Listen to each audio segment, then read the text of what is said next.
If a person is always into competition, when would he have time to pursue his passion? See, you don't beat the competition by continuously wasting your energy on surveillance. How is this one doing? How is that one doing? Do what you have to do, and the results, let them show up on their own. And then even if the results are not what the world demands of you, you won't be disappointed. Why?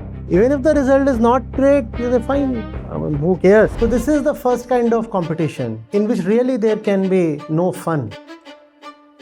The second kind of competition is when you are running with yourself. So there was this curiosity, reached the campus. What is special about the top 100 rankers? And what I found quite curious was that... So my question to you is, since 10th onwards, I have been into this competition cycle, like first getting good grades in 10th, then later on clearing JEE. Then after coming to college, we realized that we not just have to be good at academics, but also develop communication skills, get exposure, and also worry about our placements. After getting jobs, I have seen many people talk about perks, incentives, etc. I had recently read a quote in your recent book, Truth Without Apology. Where's the book? One second.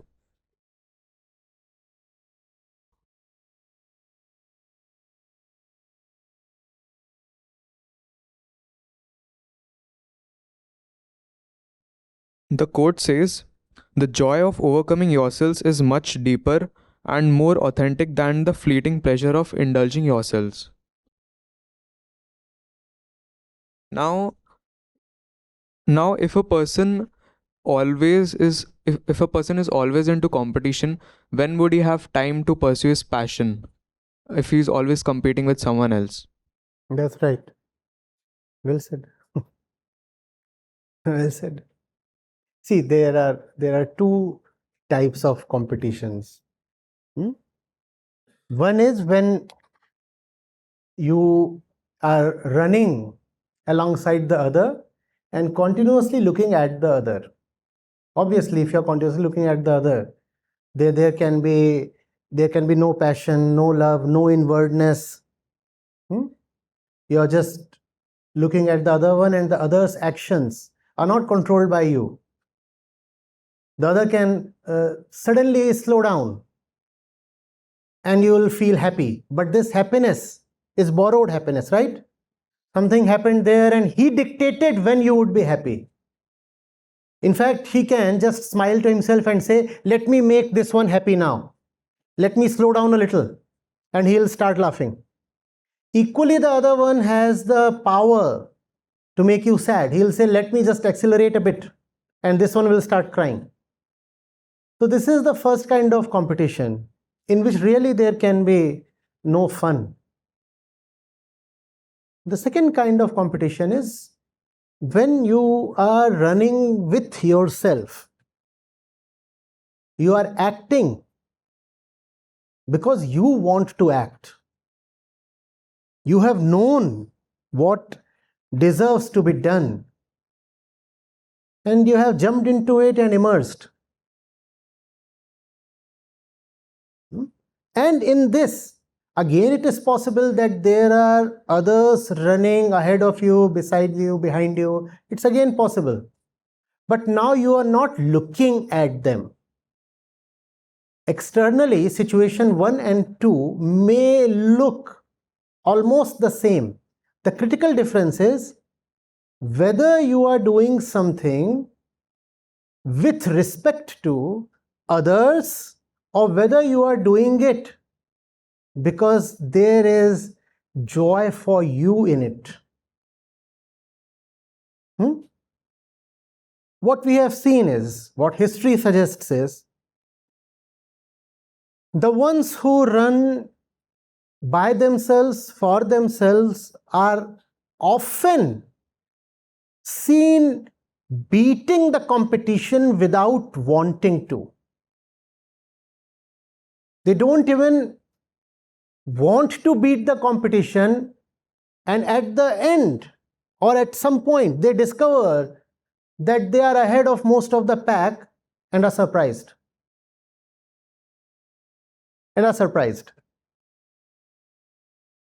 They said, how has this happened?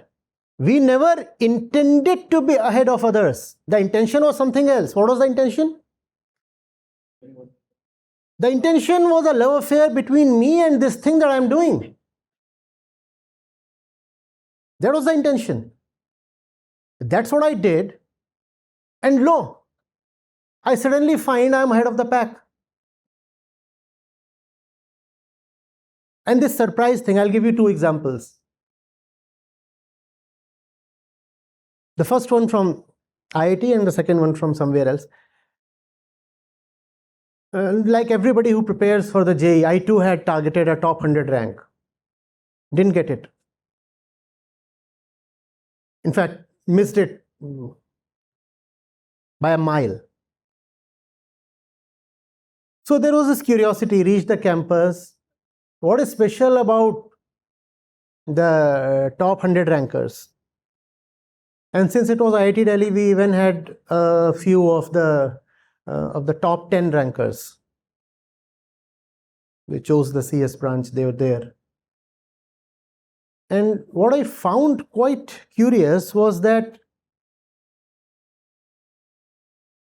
many of them, most of them, said that they were taken aback by their rank.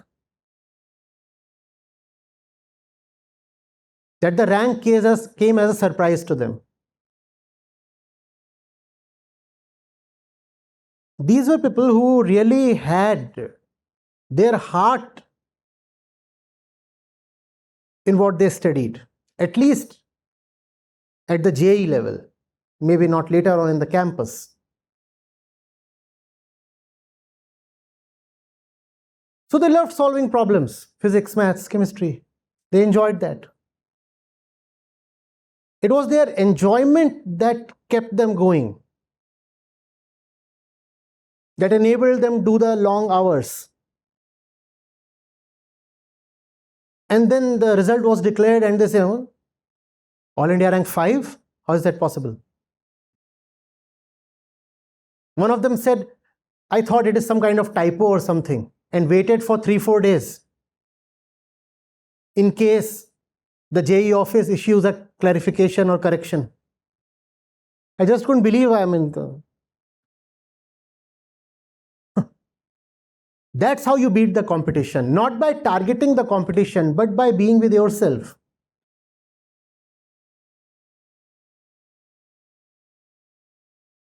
My CAT exam, I was not too keen on the CAT, on going to the IIMs. I was preparing for the UPSC. So my UPSC mains were in the November month of year 2000, and the CAT was scheduled on December 9th or 11th. So I hardly had a month to prepare.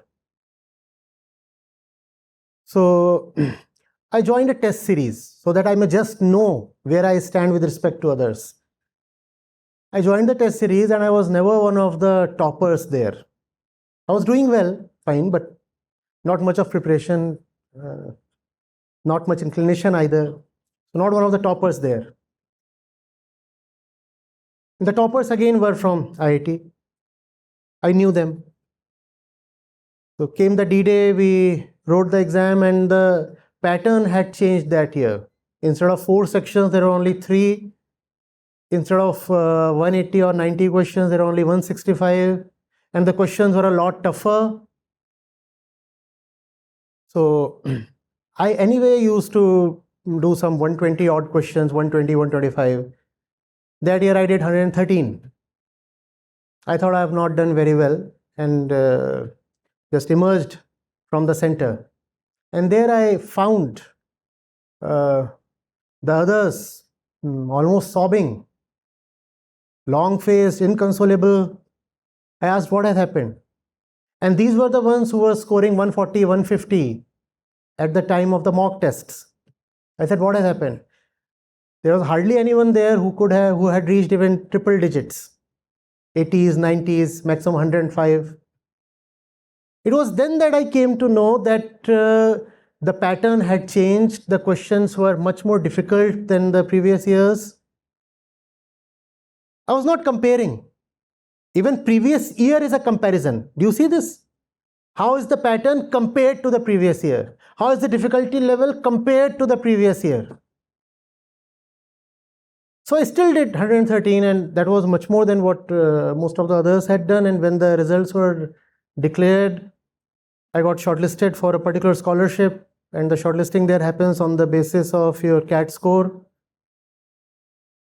So I could estimate that I'm probably one of the toppers in the exam this time, and that was unintended.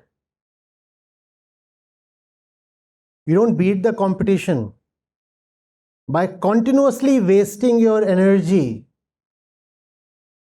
on surveillance. How is this one doing? How is that one doing? One fellow came to me and said 3 hours a day he wastes on just tracking the competitors. Not just tracking them, actually laying traps so that they waste half an hour or something. I said, fine. Do you succeed? Yes, I succeed. I am very smart. I waste at least an hour of my competitors' time every day. How many competitors do you have? There are 5 or 6 tough ones. Then how much time do you use wasting their time? 3 hours every day. To waste their 1 hour, this fellow wastes. This is not the way of love. This is not the way of authenticity or commitment. Do what you have to do, and the results, let them show up on their own. And then even if the results are not what the world demands of you, you won't be disappointed. Why? Because you anyway had a good time. You are doing what you love to do. If the results are great, that is a bonus. That's an extra thing. Even if the result is not great, you say, fine. I mean, who cares? Who cares? The food was delicious. You are already satisfied. Now, if you find a huge discount in the bill, that's a bonus. And even if the discount is not there, you are already all right. No? Again, outlandish. Huh? Yeah. So that was a wonderful session we had. We have a few more people who would love to have a heart-to-heart conversation with you. So with your permission, can we have a panel yes. change? Bring them on.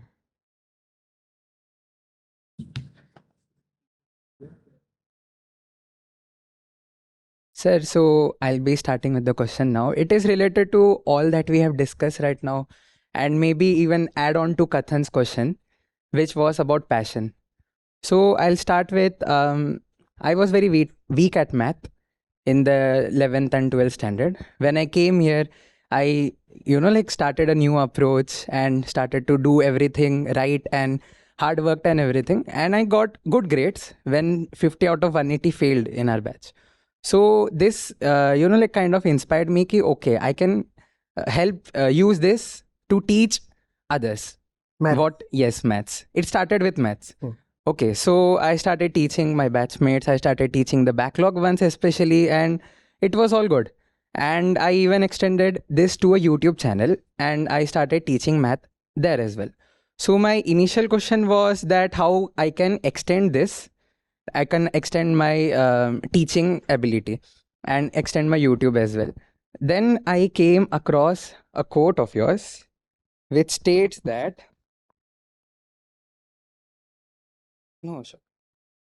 real success is not about winning the world, it is about not being defeated by yourself.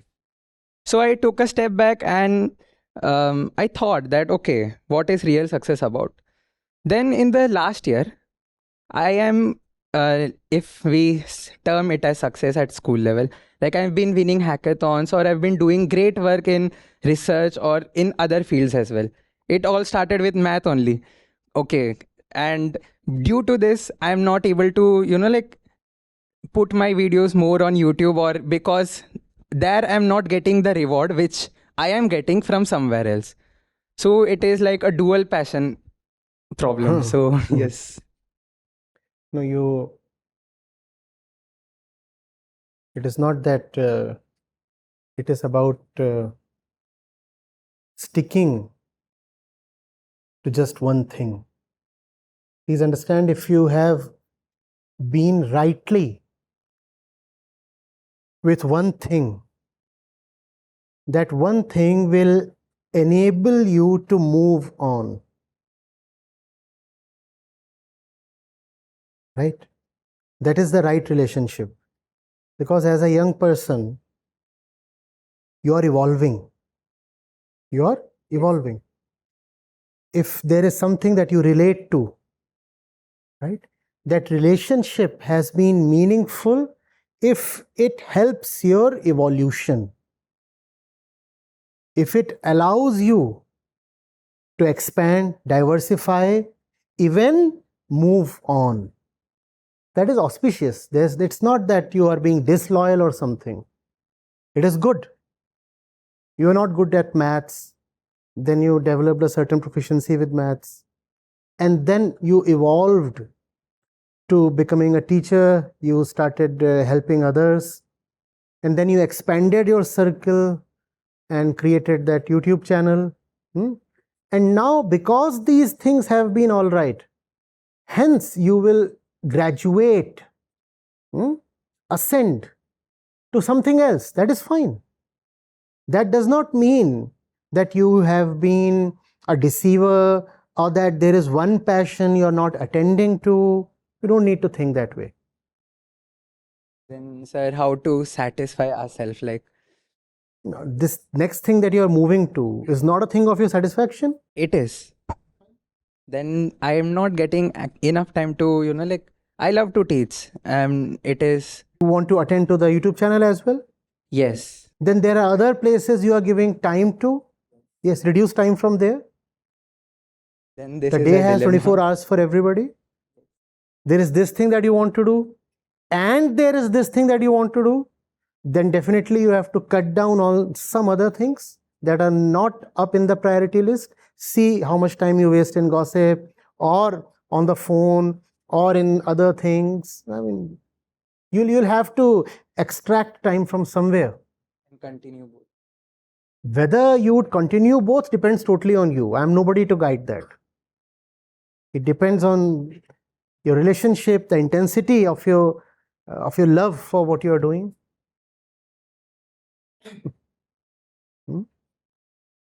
See, time should never be a problem, because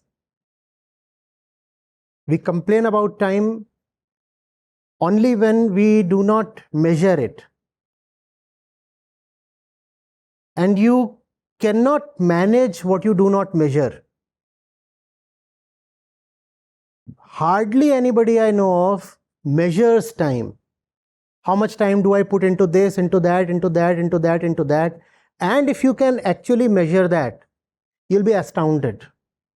You'll be astounded at the proportion you waste every day, knowingly, unknowingly. So there is always enough time in the reserve. Just that because you don't measure it, you never come to know that so much buffer is still available, being wasted in many, many small ways. If you really love what you're doing and you find you are falling short of time, then you will measure time. Once time is measured, you will find it can be managed.